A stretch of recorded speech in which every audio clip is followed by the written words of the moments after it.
We walking through, I think it was the Florida Mall in Orlando, and every woman I could see that was bad, I already knew he was going to talk to her because I could tell. And every woman that passed, he did not miss a woman passing by to talk to her. Even from talking to us, when he'll turn and start talking to us, he just disrespectful as shit and don't care. So I watched him do this shit over and over. And me, I don't say nothing to nobody. I just kind of sit, stay quiet, and observe. I don't say nothing to the women unless they say something to me. I ain't approaching no chick. I ain't got time to deal with their attitudes and all that stupid shit. And I really wasn't there for that. I was there to kind of feel him out and see what kind of vibe he was going to give off and if I could trust him or not. Because that was the biggest deal to me. I didn't see him as a brother. I saw him as like a stranger because I ain't seen him since a kid. So to him, he seeing that brother shit. But to me, I'm seeing a nigga that I don't know and I'm trying to get to know and trying to establish a bond or a relationship with him. And I was hoping to have it because I love seeing a family where the brothers get along and everybody love everybody and they all helping each other. It's real rare you see that. Spanish communities and Spanish families. I have a lot of Spanish friends. I grew up in a melting pot. So a lot of my friends are Cuban, Colombian, Dominican, Puerto Rican, Mexican. So I love everybody. I got my kids are all mixed. So I don't got no issues with people like that. Okay? Ain't no racism in my family or with me. So he's talking to every woman that goes by, not missing a beat, saying shit to them, see them with dudes, and he still want to say something to the women. So completely disrespectful, completely out of order. So we go outside. He like, oh man, let me see that Mercedes, man, and that you supposed to have a Mercedes. You said I told you to bring that down. That's the only car I had, so there wasn't no other car for me to bring down. That was the only car I was gonna come in. So we go out to the parking lot. We getting ready to leave. He see the car. Oh man, it's a nice car. Oh bro, come on, go with me over to my house. Just come by my crib with me. I only stay like 30, 40 minutes, so about 30 minutes away. So I was like, 30 minutes away. All right, I'm already 4 hours up the road. No problem. So I drive over. He ain't give me shit for gas to come up. He didn't, none of that. Didn't offer nothing. Just wanted me to do something. And I was able to do it and have money in my pocket. Thank God. So it was a good time. So I go with him to his house. We get over to his crib. Long story short, the mama's there to the daughter, which is who he's dating. And the mom sees me. And she's like, oh man, you look good. You fine. You fine as fuck. Just like that, she said. And she started grabbing on touching on my arm and walking up to me. Oh, this is the oldest. Oh man, you his son. Oh man, I would have talked to you over him any day. I would have talked to you if I would have seen you. Where you been at, man? You hitting the gym. She was all over me, but I felt uncomfortable because she was Dad's old lady. And she'd been dating him and seeing him for quite a while. I didn't know nothing about this girl or her mom. Never met these people before. Never heard of them. I'm there because Rick invited me, and I'm also there to see what kind of person Rick is before he started coming down to visit me or going around other people. So the lady is like looking at me, staring at me, wanting to talk to me, and Rick say, well, what Dad don't know won't hurt him. Hey, you should do it, man. If it was me, I would do it. You should do it, bro. She looked good. The mama looked good. The mom had a nice body. I like older women. She did look good. She could have got that business. But I'm not cool with that. I have standards. I have rules. I have morals. I have honor about me. It's just certain things I won't do. I don't fuck with friends, chicks, and I don't fuck with people I know, ladies, bro. And I couldn't go behind my dad and talk to her like that. Even if I ain't like him, he's talking to her, so I couldn't talk. Now, if he wasn't talking to her, she would have got the business. I would have talked to her. But he was talking to her, and they was a couple. And Rick was dating it. Rick and them had been there already almost a year before I even got to go see them. And a bunch of months they were there, didn't tell me nothing. So, I didn't speak to these people all that much. So this is the shit he was on. This is the type of person he is. I wanted to give you a little background on it. Anyway, long short of it, I didn't talk to the lady. Lady liked me and wanted to talk to me. Rick kept saying what dad don't know won't hurt him. You should talk to her. You should hit it. You should get it. And that let me know right there that you couldn't trust Rick. And that what I had heard about Rick was true. So I just, I overlooked it. I tried to overlook it because that ain't my lady. I ain't got no woman there with me. I'm cool. So, and I'm respectful. I didn't say nothing to his old lady and start asking no questions. The mama looked at me and said, man, he look good. And then she was telling her daughter, ain't he fine? Don't he look good? And the daughter looked nervous to say anything. And she was like, well, don't he look good? Ain't he in good shape? And the daughter was like, yeah. And Rick didn't like that. These dudes don't work out. They not in no shape. So my dad always had a decent body in the military, but he never really worked out. He was always just a normal, nice built dude. Just natural. He just, he didn't work out, but he was always slim and in shape. So, long story short, Rick put her ass in the room. When the mama left, he called her in the room to talk to her. And she never came back out that room from when they went in. And she stayed in that room until the next day that she had to go to work. And he told me to stay the night. I could sleep on the couch. And I wanted to go home. And he's like, nah, man, just stay here with me for another day. Just stay on the couch. Ain't nobody going to bother. He told the kids to go to bed. There was time for them to go to bed. He run the whole house like a tyrant, bro. The girl couldn't even come out of the room. He went in there, had to talk with her. She never came out the room. I never saw her face again. I ain't see her face when I woke up. I ain't see her face. She was gone already to work. I ain't see her nowhere. So I already seen what type of shit he was on, I just wasn't feeling him. He was just a character all within himself. All right, let's fast forward back. Now you got a little background on Rick. Let's fast forward back to the 4th of July thing, because I want to get through this real quick. So I got all the way up there on the trip. Rick ain't there yet.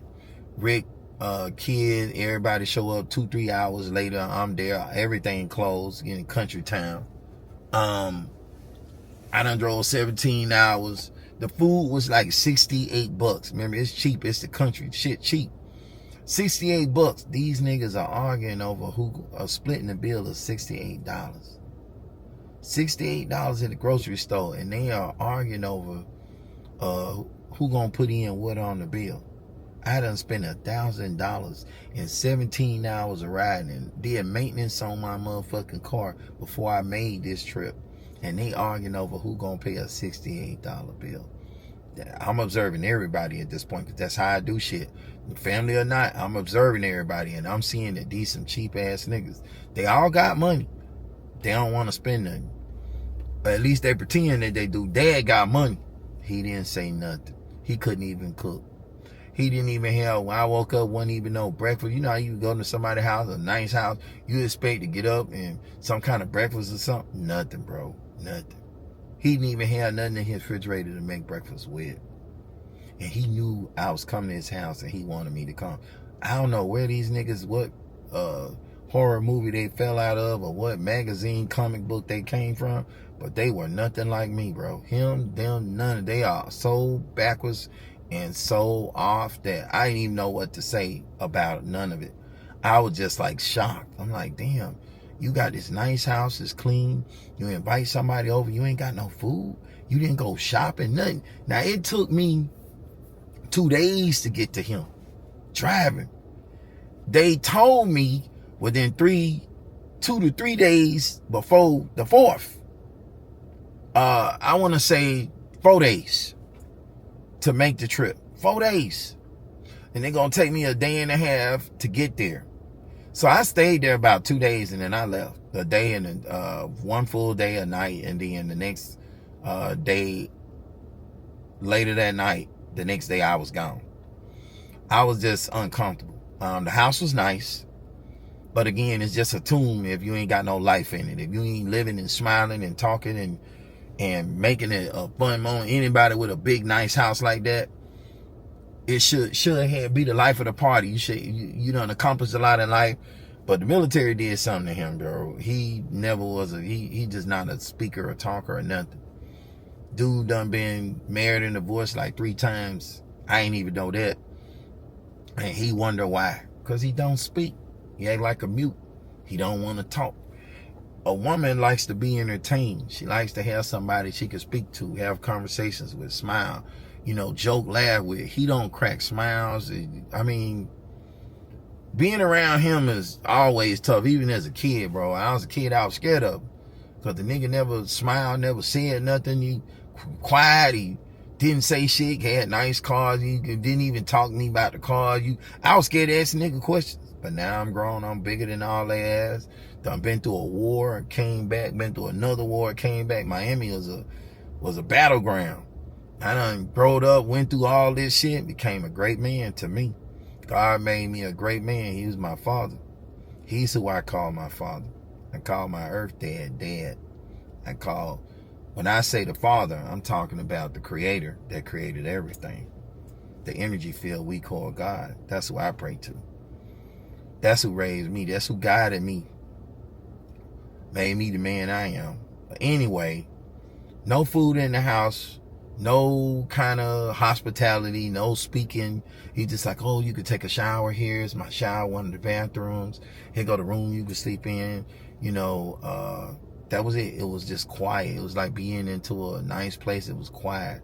When I came in there, the light came into the place. And so, I went, had a little fun. I made it exciting to me. I just looked around. It's like I was in a museum. I saw some plaques in a room I was in about something he did in the military. I never knew what he did in the military. I just knew whatever he did fucked him up, because he not a normal man. Ain't nothing normal about him. And basically they were cheap. And Rick could not fucking cook. They kept talking about, oh, he could cook, he could burn. Oh, he was like, how you want your meat? I said, bro, I'm a real picky person. I like my meat at least soft, and I don't like a lot of salt. I don't want no salt really on it. And I don't really want a whole lot of seasoning on it. And I like my meat to be real soft, bro. Oh, I'm gonna make it soft. I'm this. And bro, what else you want on the side? I mean, he was talking like he was a real chef. Everybody bragged about him. I get over there, all these niggas fat. All of them fat, and Rick couldn't cook for shit. I took one bite out of his meat, and literally, I slid that plate to the side. I said, I can't eat this. I had to buy my own mac and cheese because they didn't even have mac and cheese. And then they were arguing about who gonna buy it. I said, look, just take me to a store where they got mac and cheese. Took me to some little corner store, like /corner store / grocery store. It's like a grocery store, but a small little mom and pop one. I went in there, I found some mac and cheese. Mashed potatoes, I bought that shit. They didn't have nothing together, bro. All this shit, they ain't had nothing together. I buy the mac and cheese. He come with potato. I told him he asked me if I like potato salad. I said yeah. He said, oh, I'm gonna make it from scratch. He went and got potato salad that some chick made, and that shit tastes like some shit out of nobody had the cooking golden spatula. Let me just say that nobody had the cooking blood in them. How they got fat on bad food beats the hell out of me. But it was bad food. It was bad food then. It's bad food now. All the motherfuckers had stomachs, and I don't know how they got them. I'm like, man, these niggas said they could cook. I say, boy, I would wonder if they came and ate at my mama, on my mama and them side. They can cook. They can cook so good, bro. My stepdad, they had him do 200-300 cook for 200-300 people, bro. Cook for people at their jobs, county jobs. All of the people, they wanted them to cook for them. That's how good my mama could cook and my stepdad could cook. So you used to eating good food, and one thing I can't take for them, they can cook. My mama and my stepdaddy can cook. My mama got him cooking. He could cook. She could cook. They can make anything. Really licking your fingers. They was gonna do a food truck. They should have do a restaurant. Man, my family got some recipes on my mom and them side. On dad and them side, them people out of shape. And they did nigga shit. Niggas showed up, family members I ain't never seen, got a plate and left. All the brothers didn't even show up. It was a couple of brothers I ain't never seen, didn't come. And I ain't care. At that point, I was just like, there wasn't no food for me to eat. Wasn't nothing open but Wendy's. I had went and got me a double stack burger. I ain't even eat Wendy's, but I when I used to, I knew what burger to get. I got a double stack burger. Wendy's didn't taste like Wendy's. I was just like, you know what? I'm just ready to. Oh shit! Oh shit! So I really didn't eat nothing the whole time. He had nothing there for me to eat. He went and got some breakfast food the next morning. I cooked up some eggs and he even had the stuff to cook in, like a skillet, and he been in this house all the time. Oh shit! I didn't know what to say about him. They weren't giving me a very good impression of anything. So I just held I can go days. I only eat once a day anyway. So I can go days without eating if I need to. At least 2. You know, I get some fruits or something. Oh my God. But I couldn't wait to get on the road to stop at the first fucking Waffle House I could find on my way back to Florida. And that's exactly what I did.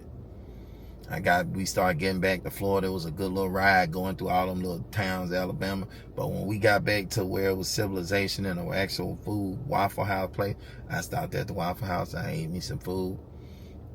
And I only was able to eat one little plate. I hadn't eaten in like 2 days, bro. But let me tell you, it was a great experience to at least go and find out about them niggas. Because them niggas was really niggas, bro. Nobody offered me nothing. No offered me gas. Didn't offer me nothing, bro. Everybody came and tried to stunt and show what they had, and then all them showing shit, but then you cheap on $68 at a grocery store, and I'm spending that shit just for gas. I'm spending that shit at one stop at a fucking restaurant. I'm spending hundreds of dollars in the grocery store, $300-400 in the grocery store. So, bro, we wasn't on nowhere on the same page in the same book on the same level at no point in time. I just looked at them, I nodded my head, and I went on back, and I stopped talking to all their ass after that. I stopped talking to the brothers because they was on some fuck shit. Damien was, smiling in one sense, taking his plate, and then didn't want to bring his kids around there. Like he was worried that dad was going to take his old lady. It was just like a Jerry Springer show, bro. And I just wasn't feeling the drama. So I just cut all of them off. One person would say one thing, then this nigga would smile and say another thing. Rick would run and be a coward. His son said he was the oldest, and he confronted me about why everybody saying you the oldest when my dad the oldest. And I said he was fat too. I said I ain't never seen this nigga. He was like 30 years old, less than that, little less than that. I say nigga, I don't know what your dad lied and told you, but I'm the oldest. That's why everybody talking to me about being the oldest, because I am. Now, they look older than me, but I'm older than all of them. And he was like, well, my dad. I said, well, your dad right there, nigga, go out there and ask him. Let him tell you with me standing here. That nigga wouldn't even turn his head around. He had like he was cooking and he didn't hear the conversation. His dad was standing right outside the balcony door. The balcony door was open. He closed the balcony door, went over to say something to the dad. That nigga didn't come back in and say nothing to me no more. I say, nigga, I'm your daddy, big brother, nigga. Oh shit! I'm the oldest. I'm your motherfucking big uncle, nigga. I'm the oldest. Oh shit! Oh shit! You don't believe that? Go out there and talk to your dad and ask your dad and let your dad tell you he the oldest with me standing here. He ain't tell him shit. Told his ass the truth. That nigga didn't say nothing else to me. They were all funny, acting, and flaky as fuck, and I ain't the pretender type, I ain't the actor type, so I couldn't deal with it, so I had to cut all them off. And then maybe like about 2 years later, I cut dad off because I got tired of the mute conversations. Nigga wasn't saying nothing. And what broke the Campbell back with me and him? I gotta tell you.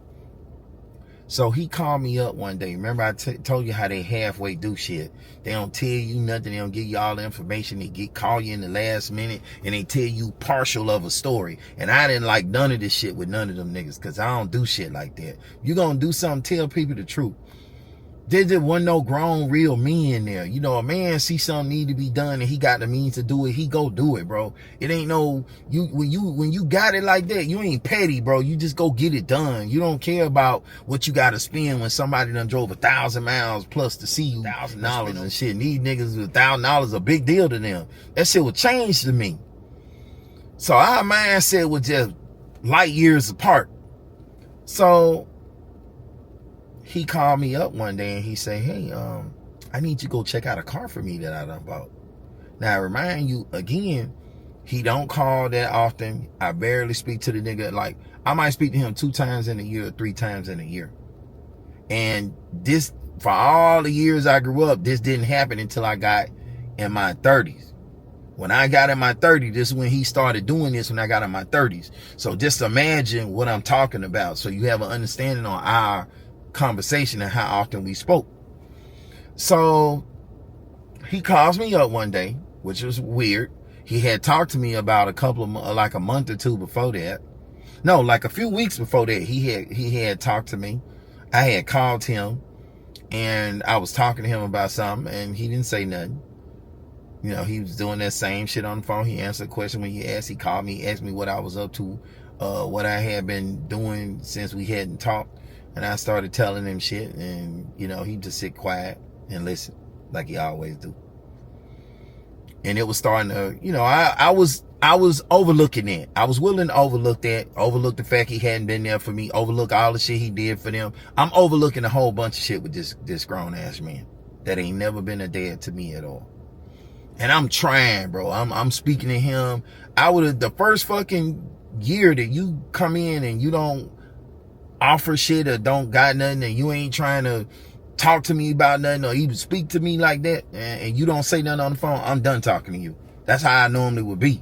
But I'm overlooking all this shit, and I'm trying to have a relationship with him because we never had one, and I ain't afraid no more. I'm a grown man. I don't care. I speak my mind to everybody, anybody. I don't give a shit.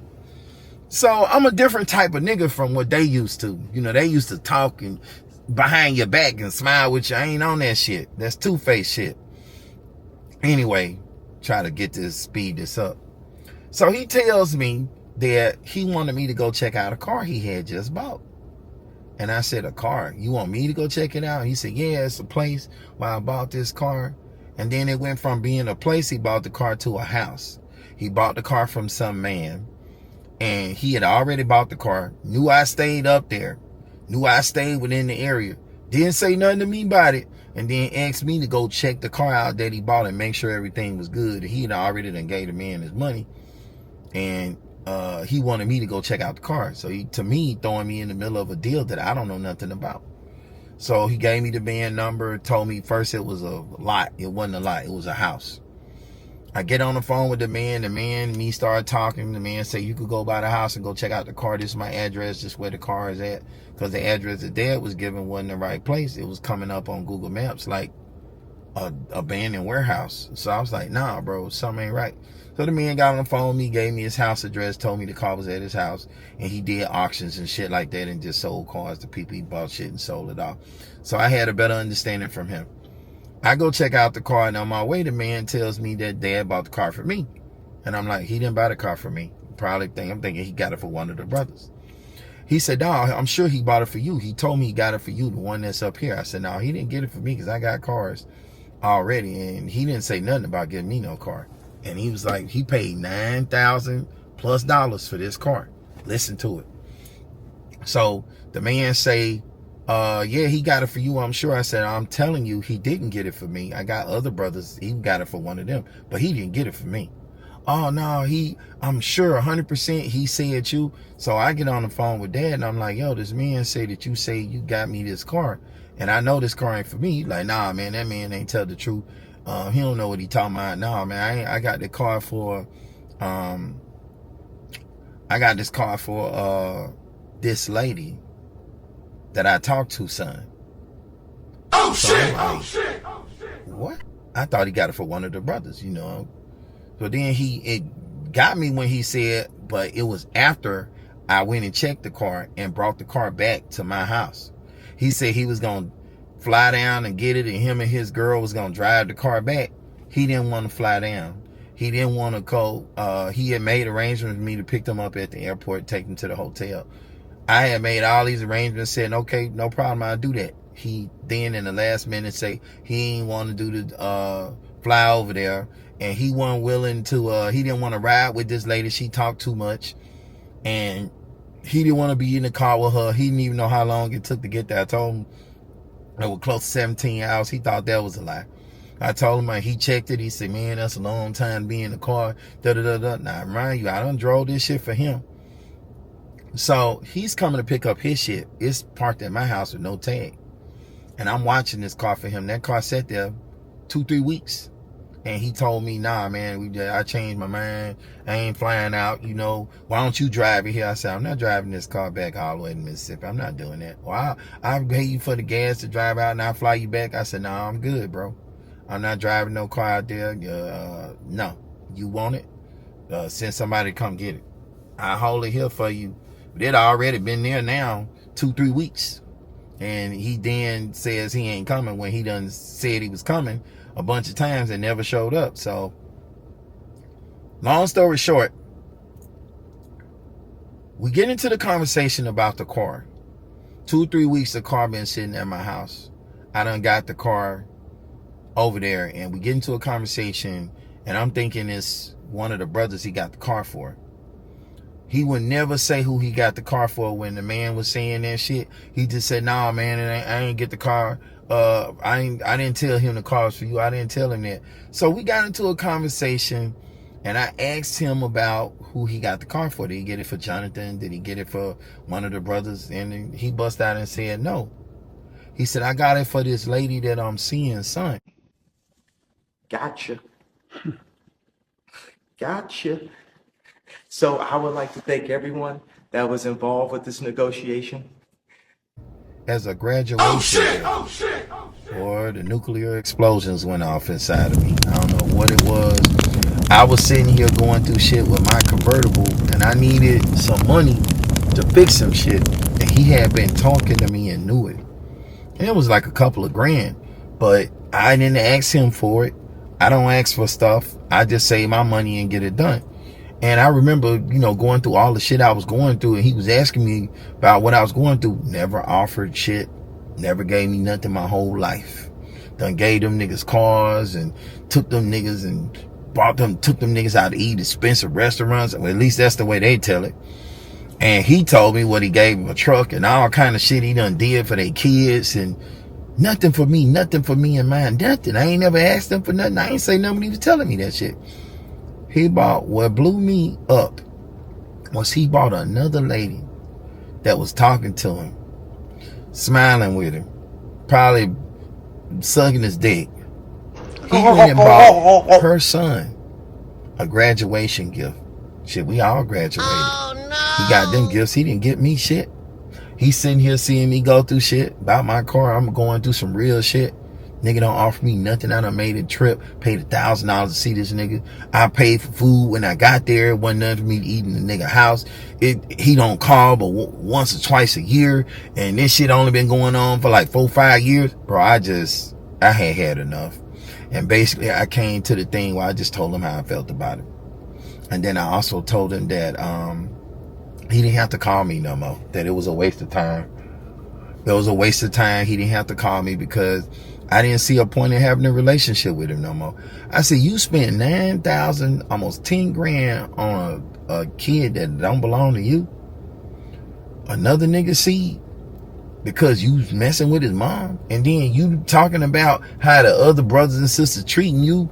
They want money from you and you've been doing all this shit for them and they treat you like shit. And I get into it with them about how they treat you. And then you turn around and do this shit and don't tell me nothing and put me in the middle of a fucking deal that you already had made. You didn't even converse or talk to me about nothing and tell me that you finna buy a car in my area. You did all this shit behind me and then threw me in the middle of your shit to go check the car and pick it up for you and take pictures and do all this shit. And I go out of the pocket of me and do all this shit for you and stop what I'm doing. And you buy another lady kid a fucking vehicle. And they never gave me nothing. You're fired!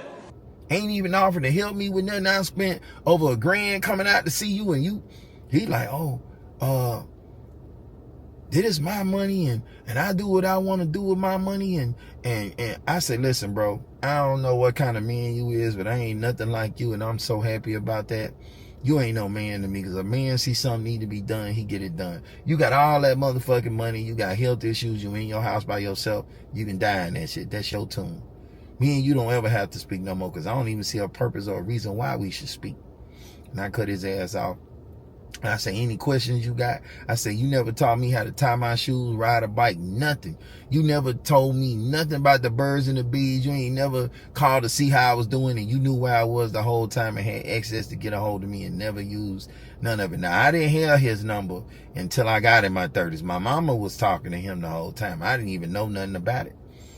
So I didn't see a need to talk to them no more. All I saw was problems and shit, and I was just happy to just say, well, finally get off my chest what was on there. I say, yo, I'll hold a car for you till you get somebody to come get it, and not a problem. I'll take care of it and hold it for you. Just make sure you come get it, but I'm not driving this shit nowhere, so you want it, you come get that shit. And I just hold it for you, and you just let me know, at least let me know when you gonna get somebody to come get it. And I'll keep an eye on it, because it ain't got a tag, and it can't just sit here.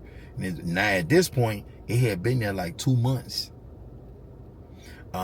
That before he sent somebody to get it after this conversation took place about 3 weeks after, and the car sat for like another month and a half, 2 months, and then they came. A group of people came. He texted me. He wouldn't even call me. He texted me and say, "Oh, some people there to get the car. Could you go out?" I went out there with the keys, got the stuff, paperwork, all that shit was in the car. Left it in there.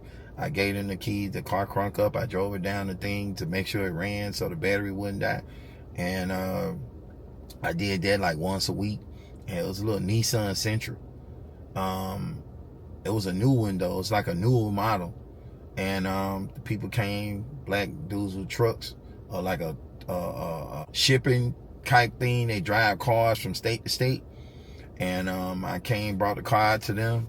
They put that bitch on the truck. I took a picture of them putting it on the truck, sent him the picture.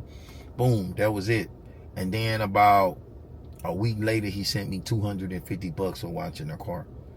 He cashed out me the money. And then I was like, cool.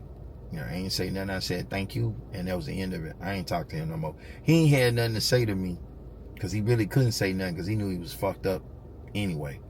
So that was that situation. And I wanted to share it with y'all. And I just cut off the family members. I ain't talked to them niggas since. And it's been about 5 years. And I don't feel bad about it at all. And I feel pretty good.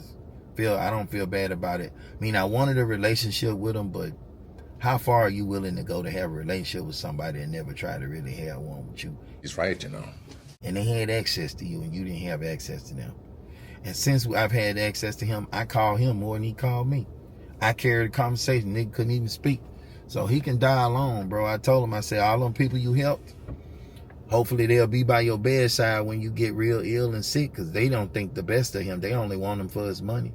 Rick said favorite because he feed him pussy. Then he go back and try to cut his head off to go get the woman that he just gave him the fuck. So it's all a fucked up situation if you ask me. Rick is a fuck nigga, slimy, real fucking goofball, bro. Real pile of shit. Oh shit! Oh shit! Oh shit! Oh shit! Oh shit! Oh shit! Oh shit! Damien is the mama's boy. He don't tell the truth. He always trying to make shit look one way instead of just being the man and telling the whole story. Whenever I would talk with anybody, I tell you the good and the bad I'm going through. I tell you all the fucked up shit, what I had to go through to get where I'm at, and I tell you everything that took place. I don't leave nothing out. When I tell something, I tell the whole story. And that's one thing about me. I don't leave shit. I tell you the whole story, let you make. I don't really care how it make me look. I just tell you the whole story. It ain't gonna be some shit that you gonna hear and you gonna say, well, he didn't tell me that. You're gonna be like, yeah, he told me all that. I don't leave nothing out, bro. Because I believe for somebody to give you an honest opinion about life, you have to be willing to tell people the truth. You can't expect somebody to give you a good opinion of something or a real opinion about something. If you're gonna tell them half a story, they're just gonna give you an opinion on the half you gave. And most people do that shit, but I ain't never been one of those people. Mostly women do that. And Damien was a mama's boy, so it explained why he do that. And you could see straight through the lies that he was telling, that he wasn't being honest. And me, I'm telling this nigga everything straight and truthful over here. And over there, he telling me. So I cut him off right after the trip when I went down to see them. Because he was not being honest. And then he started, him and Rick and them became friends. He wanted to kill Rick. Rick didn't like him. Rick tried to fuck his old lady. And them niggas became friends off me coming out. Because then Damien, when I cut Damien off, he then went over and told Rick, oh yeah, you know, Tony Cole went off on me. And I didn't call him and go off. He called me and started talking to me, and I asked that nigga some questions. And I say, bro, if you feel that way about that, you don't want to bring your kids and your woman around him, then why go over and take food from him? Why take gifts for your children that you ain't never let him see? Oh, I'll bring my kids and my family when I'm ready. But you've been going around this nigga for 2 years. You talking to me on the phone. I believe this. If I don't like you, I ain't dealing with you at all. I ain't bringing my kids around. I ain't finna fuck with you. I ain't finna take nothing from you. I'm not finna fuck with you. I'm not coming to your house. I don't want to deal with you at all. But these are some two-faced ass niggas. And I hate people like this.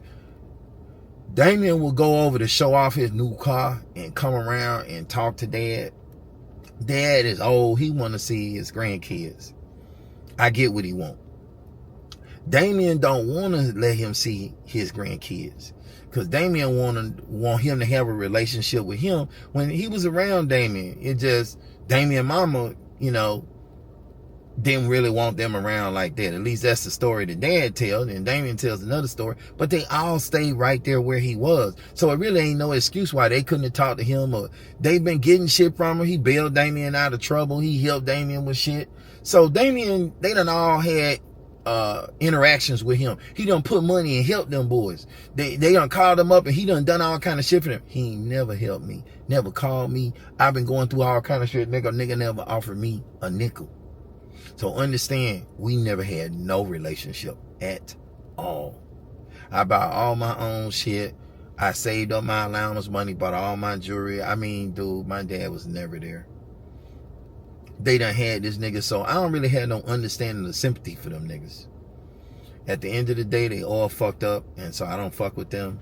And that same energy they got, they need to keep it.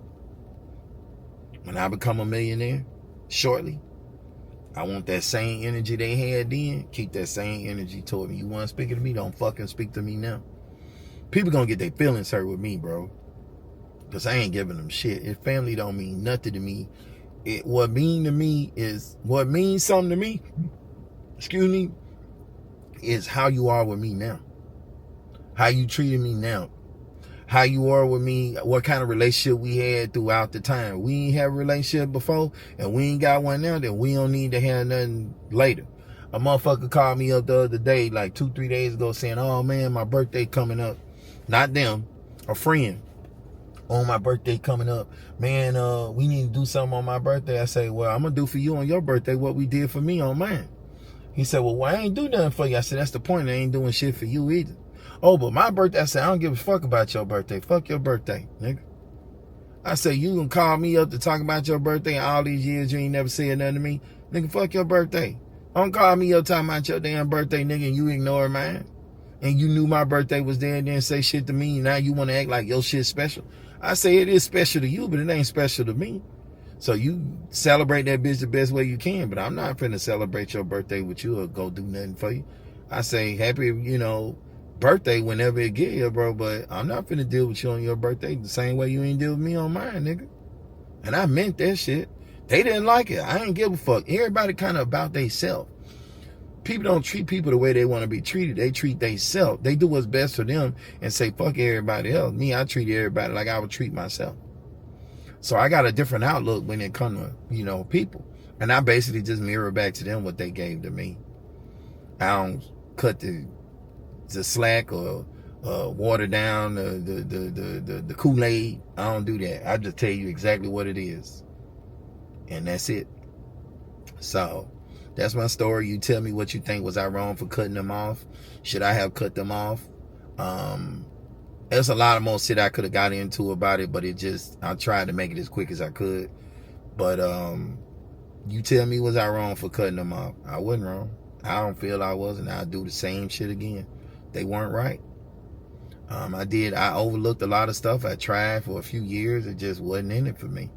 I don't want no nigga coming over here telling me half stories and lying to me, and then I'm trying to fight to go through it, and then nigga is in 30s and he still can't tell the truth, the whole truth about nothing. That ain't no man to me.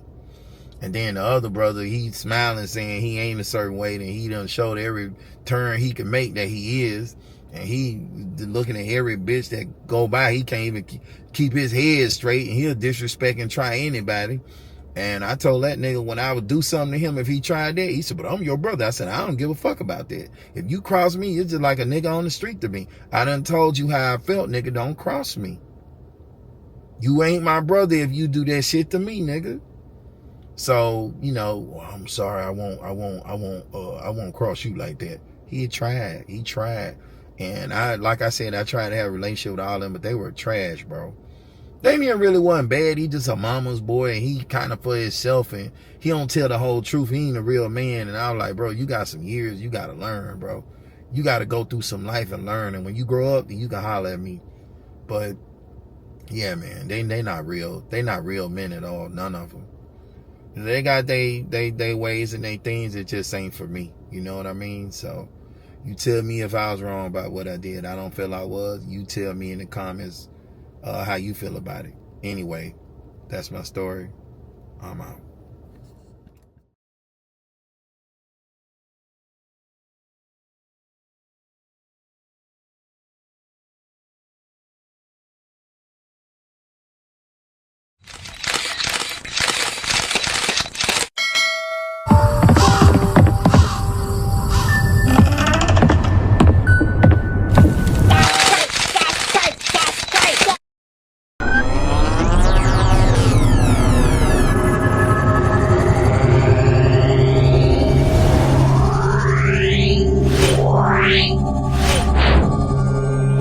Wow.